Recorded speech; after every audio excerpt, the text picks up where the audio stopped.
L'apôtre Paul ainsi que les anciens de l'Église de toute cette région sont vus priant à genoux. Mais lorsque nous fûmes au terme des 7 jours, nous nous acheminâmes pour partir, et tous nous accompagnèrent avec leurs femmes et leurs enfants hors de la ville. Nous nous mîmes à genoux sur le rivage et nous priâmes. Des hommes, des femmes, des enfants, l'apôtre Paul lui-même, tous ensemble ils prient à genoux sur la plage, acte 21:5. Car il est écrit, je suis vivant, dit le Seigneur, tout genou fléchira devant moi, et toute langue donnera gloire à Dieu. Romains 14:11. Le Seigneur dit ici, tout genou fléchira devant moi. Tout genou, c'est-à-dire les genoux, français, japonais, chinois, hindous, russes, espagnols, et tous les autres genoux. Il n'est pas dit ici que seuls les genoux français doivent fléchir devant Dieu, mais tous les genoux. Afin qu'au nom de Jésus, tout genou fléchisse dans les cieux, sur la terre et sous la terre. Philippiens 2:10. À cause de cela, je fléchis les genoux devant le Père. Éphésiens 3:14. Et les 4 êtres vivants disaient Amen. Et les vieillards se prosternèrent et adorèrent.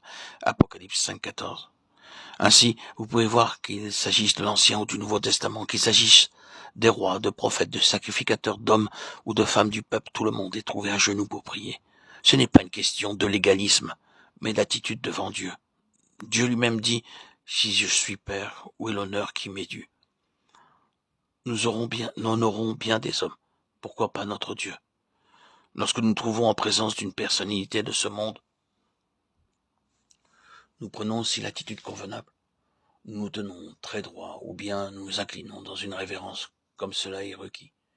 Mais notre Dieu est un Dieu vivant, le roi des rois et le Seigneur des seigneurs.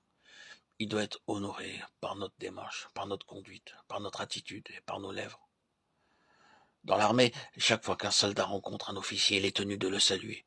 Même s'il rencontre cet officier une centaine de fois par jour, et chaque fois qu'il passe devant un officier, il faut qu'il se tienne droit et le salue. Le Seigneur Jésus est bien supérieur à tous les rois de la terre. Il est un roi céleste. Il est le roi des rois. Il est digne que tout genou fléchisse devant lui. C'est pourquoi nous l'honorons en nous agenouillant devant lui, tel que l'Écriture nous l'enseigne. Ainsi donc, n'ayez pas honte de vous agenouiller devant lui, à tout moment. Nous pouvons constater, dans toute la parole de Dieu, que lorsque les croyants se mettaient à prier, ils se mettaient à genoux. Lorsque Salomon eut achevé d'adresser à l'Éternel toute cette prière et cette supplication, il se leva de devant l'autel de l'Éternel où il était agenouillé, les mains étendues vers le ciel. 1 Roi 8:54. Car Salomon avait fait une tribune d'airain et l'avait mise au milieu du parvis. Elle était longue de 5 coudées, large de 5 coudées et haute de 3 coudées. Il s'y plaça, se mit à genoux, en face de toute l'assemblée d'Israël, et étendit ses mains vers le ciel. 2 Chroniques 6:13. Le grand roi Salomon nous est montré priant à genoux devant Dieu en présence de tout le peuple. Puis au moment de l'offrande du soir, je me levai du sein de mon humiliation avec mes vêtements et mon manteau déchiré. Je tombai à genoux, j'étendis les mains vers l'Éternel mon Dieu. Esdras 9:5.